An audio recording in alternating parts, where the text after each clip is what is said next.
ngo ati akabazo kaguma ari kakandi nyene. Kubera iki ngo akabazo kaguma ari kakandi nyene? Akabazo kavuga ngo ati mbese Ubaka Lemox na Ubaka Nation ni ibintu bibiri bigiye gukorana gute? Mbese biratandukanye? Ubaka Lemox ni yone shirahamwe ugiye kubaka isoko nkuru ya Bujumbura. Ubaka Nation nayo ihagaze gute mw'ibi bintu, vyifashe gute? Urumva ngo ati mu makuru atandukanye ngaho kungurukana bumenyi, ibinyamakuru bigenda birandika ngo ati ni vyinshi. Urumva ari vyinshi rero biragoye gutahura neza na neza ingene bimeze yuko Ubaka Nation yemerewe yuko ariyo izo kubaka irya soko nkuru nkuko twagiye tuvyumva ngo ati PPP, Public Private Partnership, hagati y'u Burundi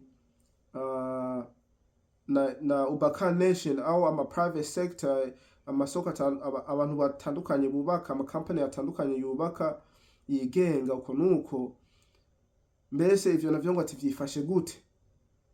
U Burundi na Ubaka Nation bazokorana? Nico gituma kakabazo ndagafise, kandi niri shirahamwe rishasha aho twumvise ubwa mbere Ubaka Lemox, mbese nayo ijejwe iki, ni meze gute? Urumva ngo ati ni ibibazo ku bindi, mugani ngo ati no munsi nge tugerageze turabe ngene vyifashe. Aho ugiye kuri Andika magazine bavuga ngo ati Burundi green lights partnership to build BUJA City Plaza. Vyumvikana ngo ati ni go, bemerewe kubaka BUJA City Plaza. Kimba bemerewe kubaka iyo BUJA City Plaza, mugani ngaha bacavuga ngo ati according to the draft terms, the government of Burundi will enter into a public-private partnership with Ubaka Lemox. Urumva iyo PPP ni hagati y'u Burundi ngo ati niyishirahamwe Ubaka Lemox, in which it will hold shares to the youth bank BUJA. Remember BUJA. Urumva iyo bank iyo shirahamwe Ubaka Lemox niyone leta y'u Burundi izokoreramwo kugira gufata au guholdinga kugumya imitahe iciye mw'iyo bank, banki yitwa BUJA. Ngira ngo ni banki y'ugwaruka yitwa BUJA uko nuko. Rero Ubaka Lemox iri muri BUJA. U Burundi bugiye gukorera muri BUJA iciye muri Ubaka Lemox alongside the investment partner One African Investment Fund. Urumva iyo Ubaka Lemox iri muri BUJA igiye gukorana na investment ya One African Investment Fund, ariyo imitahe y'abene gihugu Murundi wese yashoboye kugira bavyunge hamwe, bije hamwe, hanyuma igikorwa gitangure aho kirangurwe nkuko bemeye yuko ngo ati ibintu vyose bizomara ngo ati imyaka 27 n'imyaka 3 yo kuvuga ngo ati bazoba bariko barubaka iryo soko nkuru ya Bujumbura, hanyuma n'imyaka 24 yo kungukiramwo imbere yuko basubiza ngo ati iyo soko nkuru muri leta. Rero umva bemeye yuko ngo ati isoko nkuru giye kubakwa imyaka 3. Ubwa mbere twibuka yuko Fabrice yavuze ngo ati vyoshobora gutwara imyaka 8. Urumva ahongera ngo hari ku gatwe kiwe Ubaka Nation ko nuko mugani bakironderaho leta ivyinjiyemwo kugira ishobore gufasha, hanyuma ibikorwa birangurwe n'ingoga kubera ubushobozi bw'amahera n'umwanya uko nuko byari gutwara umwanya muremure. Niyo mpamvu leta y'u Burundi yagize IPPP kugira bashobore gukorana nayo masoko yigenga uko nuko. Rero urumva Ubaka Lemox ako kazina ariko neje ngoma ngarukako, sinzi ko ari ishirahamwe ryubaka aho ari ishirahamwe ry'u Burundi rijejwe kuba riri kumwe na One African Investment Fund nkuko bayivuga, kugira ngo ati iyo mitahe y'u Burundi n'imitahe y'abene gihugu bizoba biri hamwe, kandi Burundi buzoca muri banki y'ugwaruka ariyo BUJA. Nuko sinzi ko muri ko murantahura, gusa nagwaye aka gripe, kandi iyi ni update urumva simba ndipanze neza, nico gituma ubona cyo turayaga mu iyi setting. Mugani hinge tukurikire aya majambo twumve ngena avuga. Rero ngo ati byose bizomara imyaka 27, imyaka 3 yo kubaka, maze ngo ati n'imyaka 24 yo kunguka mwizo nyubako yo kunguka, kubera harimo imitahe ya One African Investment na Ubaka Nation au investment y'u Burundi. Uko nuko imbere yuko ngo ati iryo soko risubirwa mu rwego rwa leta nkuko vyamye biri, kubera n'ubundi iryo soko ni rya leta. Urumva ibi byose ni ibintu bari kubarayaga, bakayaga n'ingene bazorondera uburyo bwo ishirahamwe rizoshobora kuzarira kwirikirana ibikorwa aho bigeze ku mwanya kugira ngo ati ibintu ntibite inzira. Uko nuko mugani urumva ngaha ntibavuze yuko PPP yabaye hagati ya Ubaka Nation ariyo company yubaka hamwe na leta. Oya, PPE yabaye hagati ya Ubaka Nation, urumva ni yindi PPE yabo nyene ngira ngo yo ku rwego rw'uruhande rwa leta yitwa Ubaka Nation, yifatikanije na One African Investment Fund kugira ngo ati bubake iyo BUJA City Plaza.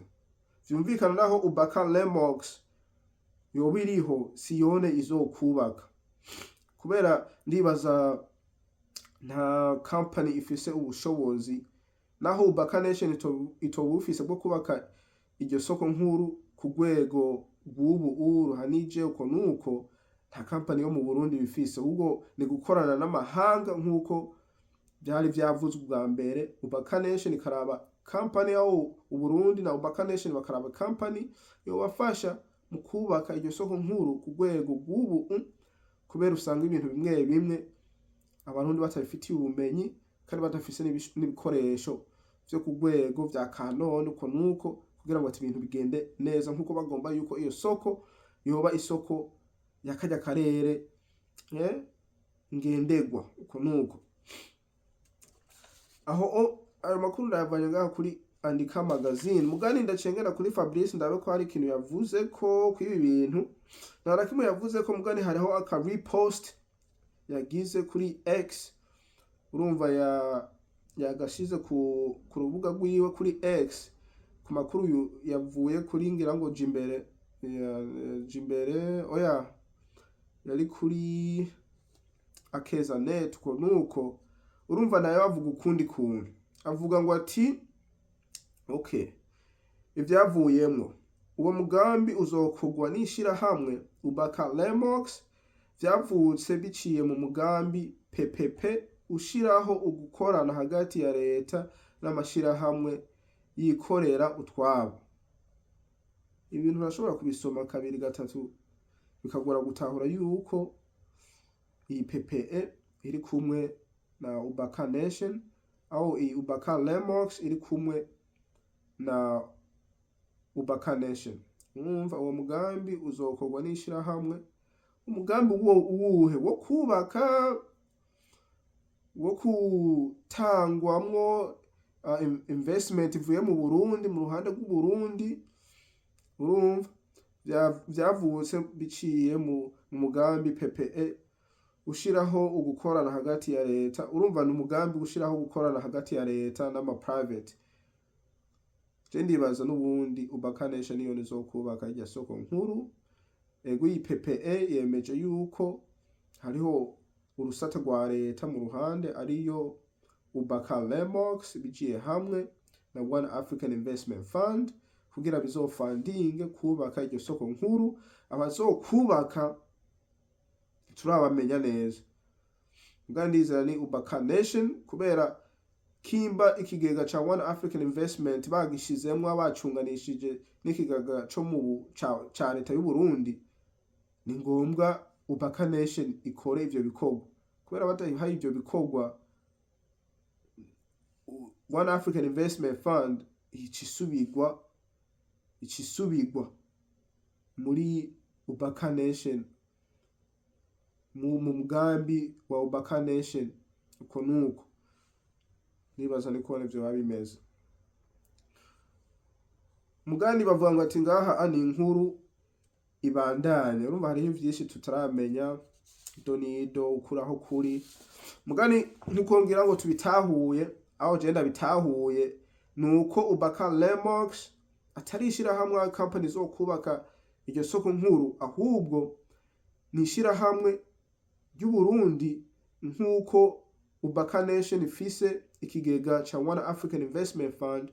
Babishize hamwe vyose kugira biterere aho bizobe ikoraniro ry'amahera aho imitahe kugira bubake iryo soko nkuru rya Bujumbura. Ndibaza nuko biri kandi ko legenda vyizeye. Twumvise yuko vyemewe yuko isoko nkuru giye kubaka. Ico kintu ni kugishima, ni ikintu nyamukuru. Imyaka 3 urumva umuntu azobibona vuba, bikazotwara imyaka 24 yo kunguka, hanyuma imyaka 27 vyose hamwe vyo bikorwa, hanyuma kugira isubigwe muri leta nkuko vyamye. Mugari ico tutaramenya neza na neza nuko BUJA City izokubakana Ubaka Nation maze yifatakanije n'ishirahamwe ryubaka rivuye mu mahanga, kubera Ubaka Lemox si ishirahamwe ryubaka, oya, ahubwo ni investment ya leta iciye muri BUJA mu banki y'ugwaruka. Uko nuko urumva guteza imbere igisata c'ugwaruka. Ndibaza nivyo twabitahuye kumwe, gira like. Tutabitahuye kumwe ni wandike ngaho muri comment ahantu usanga nyene nanje ndiko ndabitahura ukundi kandi atari kubona bimeze. Muganda kwibutsa yuko ngo ati ukuri aho kuri nyene ibi bintu ari Mr Fabrice au Ubaka Nation. Uko nuko niho tuzomenya yuko ibintu vyemewe, yuko Ubaka Nation ariyo ngiye kubaka ivyo bikorwa aho babankiye. Uko nuko vyose tuzobimenya. Mugari ikindi gikuru nuko iyo soko nkuru izokubakwa, kandi twizere yuko izokubaka ku rwego rushimishije ruhanitse rwa none. Uko nuko hanyuma iterambere rikaba kuri twese ni mu gihugu c'u Burundi. Ego no munsi updates ni nyinshi, zoguma tuzana n'izindi updates. Hari ikintu gihindutse mwaye makuru nyene ajanywe na Ubaka Nation aho niryo soko nkuru ya Bujumbura. Ego kazina rikakane nyene nini Jimre Diodone. Tuzokubona niyo twabonana. Peace. Also iyi video ntiri edit, rero ubonye bigenda biragenda nabi nta kundi nuko biri. Tuzokubona niyo twabonana. Peace.